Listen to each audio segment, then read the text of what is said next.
Hello दोस्तों, आपका स्वागत है हमारे क्लास टारगेट संजय में। आज आपकी क्लास हम सवाल लगवाएंगे आपकी आय और व्यय वाले। आपकी इतनी इनकम है तो इसमें इतनी वृद्धि हुई तो व्यय में कितनी इनकम होगी। ठीक है, इस तरह के सवाल कराएंगे। लगभग 7-8 सवाल है और आज और कल में, आज 2 क्लास ले लेंगे और कल 2 क्लास ले लेंगे, उसमें सवाल हो जाएंगे। हर क्लास में 2 सवाल लगवाएंगे। ठीक है, और ये चारों 8 सवाल लगा लेना। आय और व्यय के सवाल आपकी सॉल्व होने लगेंगे अगर नहीं आती है तो। ठीक है, जिसकी आती है वो रिवीजन करता है। ठीक है, चलिए इस इन सवालों को हम नए तरीके से लगवाएंगे। ठीक है, जो जल्दी से जल्दी आंसर आ जाए और कैसा भी सवाल आ जाएगा आपका आंसर आएगा। चलिए, एक लड़की अपनी आय का 80% खर्च करती है। यदि उसकी आय में 18% की वृद्धि होती है, आय में हो रही है, ठीक है, और व्यय में 25% की वृद्धि होती है, तो उसकी बचत में कितने प्रतिशत की वृद्धि या कमी होगी। ठीक है, वृद्धि या कमी पूछी है तो सबसे पहले हम लिखेंगे खर्च प्लस बचत। ठीक है, बराबर क्या होती है, आय, इनकम। आप लोगों को पता है, ठीक है, लेकिन हमें ये लिखना पड़ेगा क्योंकि थोड़े कुछ परसेंटेज वगैरह लिखना पड़ेंगे इसके ऊपर नीचे। ठीक है, तभी ये सवाल सॉल्व कर पाऊंगा। आगे देखिए, खर्च। खर्च कितना है, सबसे पहले हम निकालेंगे खर्च कितना करता है और आय कितनी है। ठीक है, यहाँ 80% दिया है। 80% का मतलब क्या होता है, 80% का मतलब क्या होता है, 80/100। इसे डिवाइड करेंगे 20 से तो 20 चौको 80, 20 25 100। ठीक है, अगर आपकी 5 इनकम है और 4 खर्च है, जब आपकी 5 इनकम है, कितनी है आपकी, 5 इनकम है और 4 खर्च है, तो बचत कितनी हुई, एक, क्योंकि 4 + 1 = 5।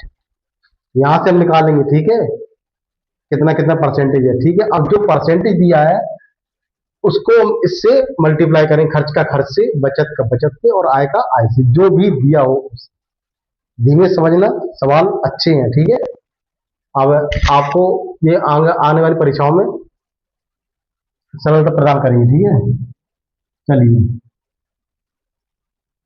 खर्च की तरफ अब याद देखिए, आय में 18% की वृद्धि होती है, जिसमें जितनी वृद्धि होती है उतना उसकी नीचे रखे जाएंगे। आय में वृद्धि होती है 18% की। ठीक है, और व्यय में 25% की वृद्धि होती है। व्यय में कितनी वृद्धि होती है, 25% की। व्यय का मतलब होता है खर्च, इसमें 25% की वृद्धि होती है। ठीक है, तो उसकी बचत में कितने प्रतिशत की, जब कितने प्रतिशत पूछा कि यहाँ एक्स रख लू, एक्स प्रतिशत हो गया। ठीक है, इनका आपस में मल्टीप्लाई कर लो, जिसका इसका इसमें, इसका इसमें, इसका, ठीक है, मल्टीप्लाई हो जाएगा। 25 चौको 100 हो जाएगा। जब खर्च 100 हो गया, बचत कितनी है, एक्स एकम एक्स, प्लस का निशान प्लस, बराबर 18×5 = 90 हो गया। इतना आपको समझ में आया होगा। अब एक्स का मान यहाँ से निकाल लेंगे हम लोग। एक्स बराबर 90, ये वाला प्लस का था, उस तरफ आएगा माइनस हो जाएगा। 90 - 100, तो एक्स बराबर हो गया -10।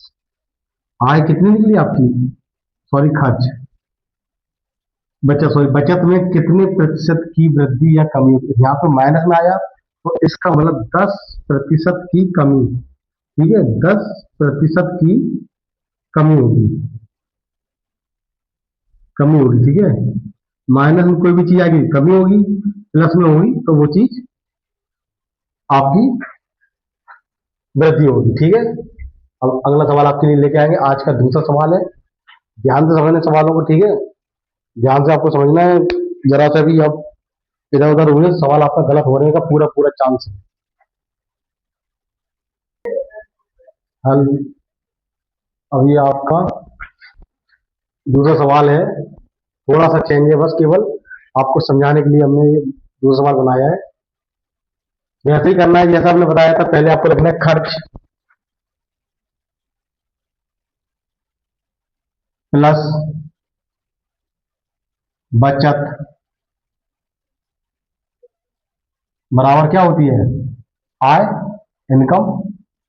ठीक है, ये आपको पहले लिख लेना है। उसके बाद आपको पता है आय कितनी होनी चाहिए, यहाँ से निकलेगा।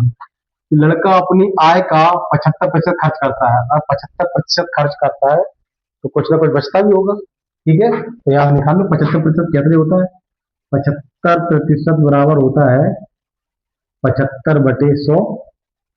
25 से काट दो, 25 दिया 25 चौको, यहाँ पे हो गया 3/4।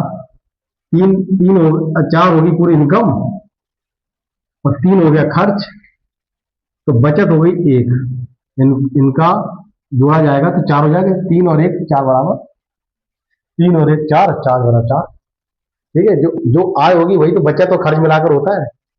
जो आय होगी वही खर्च और बचत मिलाकर होता है हमेशा। इतना तो याद आपको समझना पड़ेगा और याद रखना पड़ेगा ये बात। ठीक है, चलिए अब परसेंट में देख लेते क्या कह दिया गया है।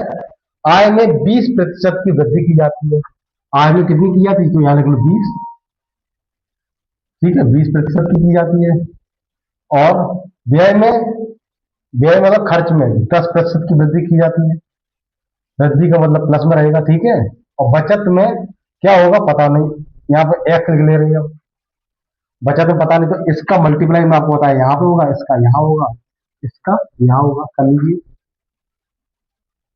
10 दिया 30 प्लस, या 30 हो गया, यहाँ एक्स बराबर 20 चौका 80 हो जाएगा। 80 माइनस ये इस तरफ आ जाएगा 30, एक्स बराबर 50%। जब प्लस में आ गया ये चीज तो ये क्या मानी जाएगी, वृद्धि। 50% की वृद्धि होगी,